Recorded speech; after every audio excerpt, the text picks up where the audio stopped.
Menurut kamu, kalau bersosial media itu enaknya pakai nama asli atau nama palsu?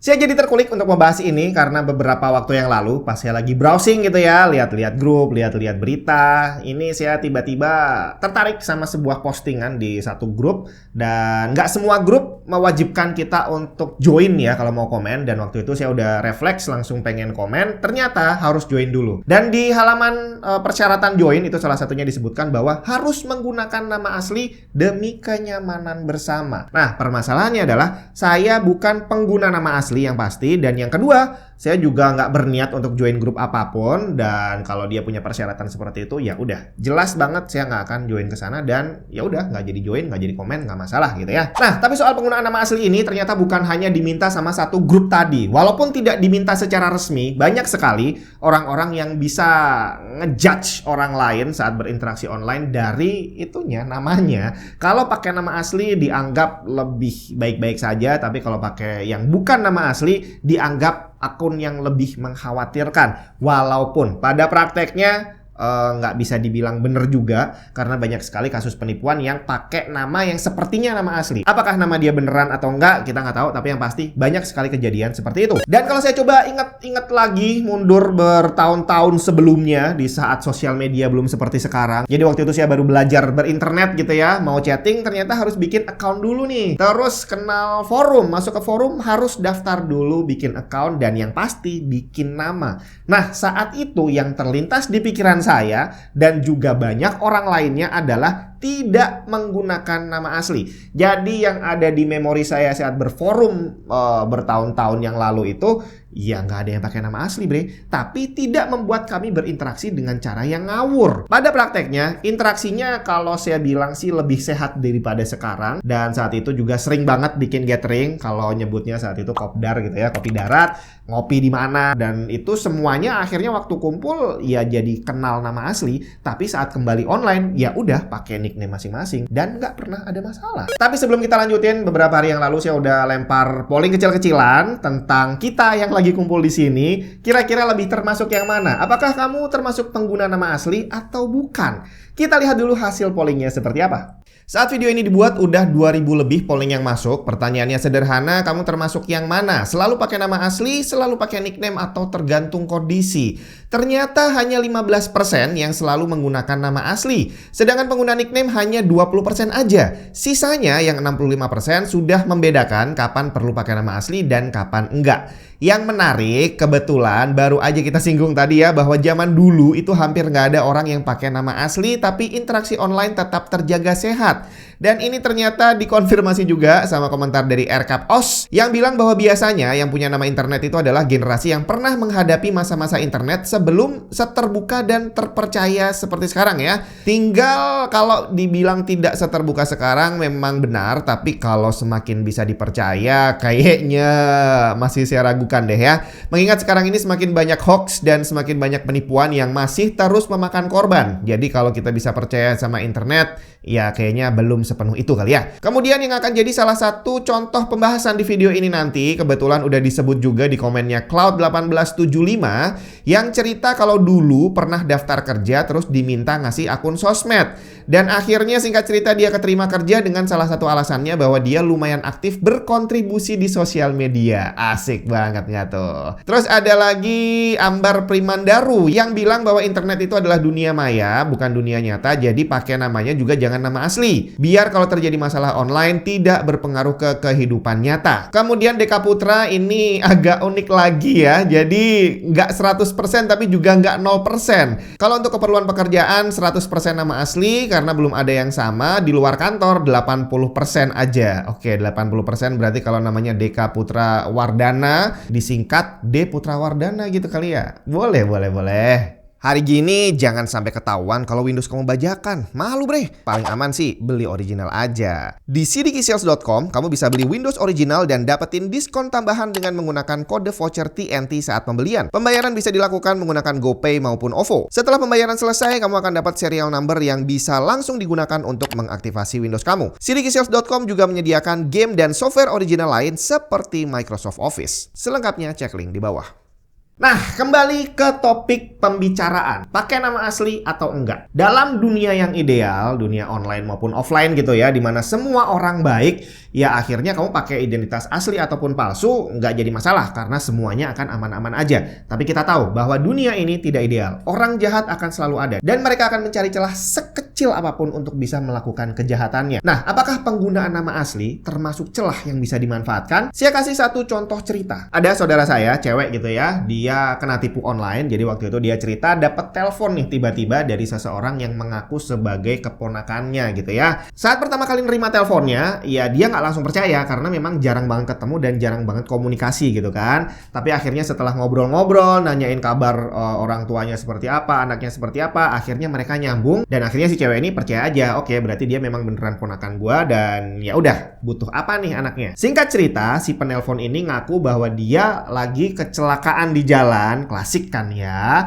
Tapi di situ dia bisa cerita dengan detail bahwa dia nggak bisa ngajak istrinya yang namanya siapa dan dia juga nggak bisa ngajak anaknya. Jadi ceritanya si anak sama istrinya ditinggal di rumah dan di sini dia juga nggak berani nelpon orang tuanya karena mungkin lagi ada masalah. Jadi akhirnya dia mau nggak mau harus nelpon si tantenya ini untuk minta bantuan dan bantuannya apa? Udah jelas duit bre, daripada di penjara minta tolong ditransferin dulu, nanti kalau udah bakal diganti. Dan akhirnya ditransfer beberapa belas juta dan waktu itu walaupun nama rekeningnya bukan nama si keponakannya tadi, tapi karena udah ngobrol dan udah saling percaya, iya udah ditransfer aja. Tapi begitu udah duitnya masuk, telepon ditutup, di-update lagi nih, gimana kabarnya? Udah nggak bisa bre. Dan akhirnya udah bablas duitnya, laporlah ke polisi. Akhirnya di sana ditanya-tanya segala macam sampai akhirnya ditemukan. Kecurigaan nggak cuma satu, ada beberapa kecurigaan. Nah, salah satunya adalah dari sosial media. Bahwa si orang yang namanya dicatut ini tadi, yang dipakai, itu adalah orang yang cukup aktif berinternet. Pakai nama asli dan di situ dia juga sering berinteraksi dengan saudara-saudaranya. Jadi akhirnya gak butuh hacker, hanya butuh satu orang iseng yang masuk ke akunnya dia akan langsung tahu gimana caranya si orang ini manggil istrinya, manggil anaknya, manggil saudara-saudara yang lainnya dan sejenisnya. Tapi tentu saja dalam kasus yang ini tadi, penggunaan nama asli bukan menjadi penyebab satu-satunya, tapi dia menjadi salah satu kunci penting untuk orang jahat bisa masuk untuk selanjutnya dia menganalisa hal lain setelah dia tahu nama aslinya. Nah, penggunaan nama asli sendiri sama halnya seperti barang-barang yang lain gitu ya. Kalau kita online selalu ada plus dan ada minusnya. Tadi adalah salah satu contoh minusnya. Tapi kalau kita mau bicara tentang plusnya, iya ada banyak juga. Yang pasti teman-teman, terus saudara-saudara kita yang udah lama banget nggak ketemu, kita nggak tahu kontaknya lagi, hanya cukup ngetik nama dan akhirnya bisa dengan mudah menemukan kita. Kita bisa langsung reunian, kita bisa langsung tahu gimana kabar mereka. Nama asli juga cukup berguna untuk kebutuhan profesional. Jadi kamu orang yang cukup aktif cari kerja,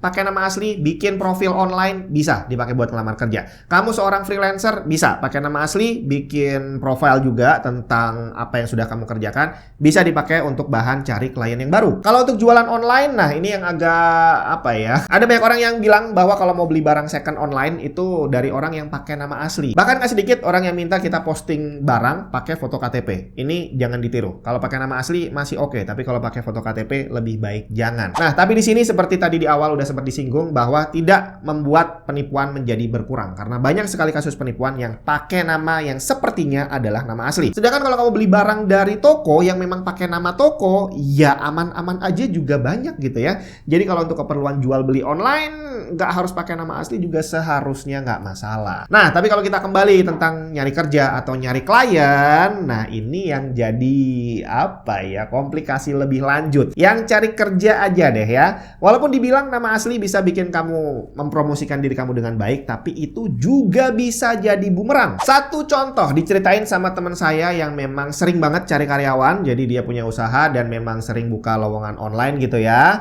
Nah, dibocorin sama dia bahwa salah satu yang dia lakukan saat ada lamaran yang masuk, yang dilihat pertama kali adalah nama orangnya dan nomor HP-nya. Dan itu akan langsung di-googling sama dia, bre. Apa yang muncul? Dan ternyata tidak sedikit yang nomor HP-nya muncul dengan banyak testimonial bahwa nomor ini digunakan untuk menipu. Dan kalau itu udah terjadi, otomatis langsung coret. Selanjutnya, kalau nomor HP-nya dicari ternyata nggak muncul apa-apa, baik-baik saja, mulai di-search namanya. Begitu muncul namanya, cocokin dulu nih, wajahnya sama nggak sama fotonya gitu kan. Kalau ternyata sama, langsung di-trace ke belakang. Apa aja yang dia lakukan saat online. Dia masuk di sosial media mana aja dan dilihat historinya seperti apa. Kalau memang nggak ada masalah, langsung berlanjut nanti jadwal untuk interview gitu ya. Tapi begitu dilihat historinya, ternyata dulu dia pernah jelek-jelekin perusahaan lama, dia pernah jelek-jelekin bosnya gitu ya, dia pernah bocorin rahasia perusahaan, itu akan masuk daftar, langsung dicoret. Tanpa tahu orangnya sebenarnya kerjanya beres atau enggak. Yang dilihat adalah kelakuannya online yang kemungkinan bisa membahayakan perusahaan. Tapi ini tadi adalah rahasia yang tidak dibocorkan ke siapapun. Kamu sebagai pelamar, ya kamu taunya nggak dipanggil interview. Nah, ini adalah salah satu bocoran karena bisa aja kamu ngirim lamaran kemana-mana dan ternyata nggak dipanggil karena sebenarnya mereka langsung cari nih histori kamu online dan ternyata kamu cukup barbar saat online sampai akhirnya calon bos kamu, aduh ini orang nyablak banget kalau online, mendingan nggak usah deh. Jadi sebelum kamu berinteraksi dan mau melakukan hal-hal yang tidak sopan saat online, ya pikir beberapa kali karena dia bisa menentukan nasib kamu dapat pekerjaan yang bagus atau enggak. Kemudian dampak negatif lainnya, kalau tadi dibilang bahwa positifnya banyak orang, teman dan saudara kita jadi gampang nemuin kita. Sebaliknya, orang-orang yang tidak seharusnya menemukan kita juga jadi gampang, bre. Mungkin zaman dulu di sekolah kamu pernah membuli teman kamu dan ternyata sekarang dia udah jadi preman, mau balas dendam, ketemu gampang. Atau yang lebih parah lagi, orang jahat betulan. Karena kalau kamu udah pakai nama asli, tidak sedikit orang yang akhirnya terjebak untuk juga bukan memasang nama asli tapi juga mengupdate kesehariannya. Makan di mana diupdate, berangkat jam berapa diupdate, jemput anak di mana diupdate. Jadi kalau seandainya ada orang yang bener-bener jahat, hanya dengan lihat satu profil aja, dia udah bisa bikin pola nih bahwa oke, jam segini semua orang pergi dari rumah, jadi rumahnya kosong sampai jam 5 sore. Terus kalau ada yang pengen jahat sama anaknya, ya tinggal dilihat, oke, anaknya dijemput jam sekian dan biasanya jemputnya seperti ini. Jadi kalau mau di bypass bisa di mana, jam berapa. Jangan salah, kasus kejahatan yang memanfaatkan hal ini sudah banyak sekali. Jadi kalau kita bicara tentang resiko, ya resiko itu tidak akan selalu terjadi pada kita gitu ya, tapi potensinya ada. Dan kalau kita bicara potensi yang ada dengan tingkat kerusakan yang cukup serius gitu ya, hanya cukup satu kali kejadian untuk membuat kita menyesali seandainya saya tidak melakukan itu di masa yang lalu. Dan di sini penggunaan nama asli memang tidak menjadi faktor utama, tapi dia menjadi salah satu celah yang bisa dimanfaatkan untuk orang bisa masuk ke kehidupan kita. Dan zaman sekarang, jangankan pakai nama asli, nggak pakai nama sekalipun, kamu melakukan hal yang kurang bagus gitu ya, ternyata direkam sama orang, di-upload, bisa langsung ketahuan, bre, nama kamu siapa, kerjanya di mana, dan akhirnya viral, dipecat dari pekerjaan, istrinya ketahuan, dibully juga di kantor, anaknya ketahuan, dibully juga di sekolah, dan akhirnya hanya satu, gara-gara kelakuan bapaknya nih misalkan, satu keluarga bisa kena. Atau sebaliknya, gara-gara istrinya yang suka flexing, akhirnya suaminya ikut dipecat dari pekerjaan. Dan di sini akhirnya yang harus kita tingkatkan adalah kewaspadaan. Bukan hanya tentang sharing identitas pribadi atau enggak, tapi juga tentang bagaimana kita bersikap. Jangan sampai kita udah berharap bisa ngelamar kerjaan, tapi ternyata ditolak. Hanya karena kita pernah mengatakan sesuatu yang buruk di masa lalu, online dan historinya nggak pernah hilang. Atau kita nggak jadi dapat kerjaan baru gara-gara 10 tahun yang lalu waktu masih sekolah, masih khilaf, kita melakukan penipuan dan ternyata historinya masih ada. Tobat udah, tapi histori nggak bisa hilang, bre. Jadi sekarang lebih bijaklah saat online dan saat offline sebenarnya, karena kalau kamu salah bersikap, direkam sama orang, jadi online juga tuh, iya kan?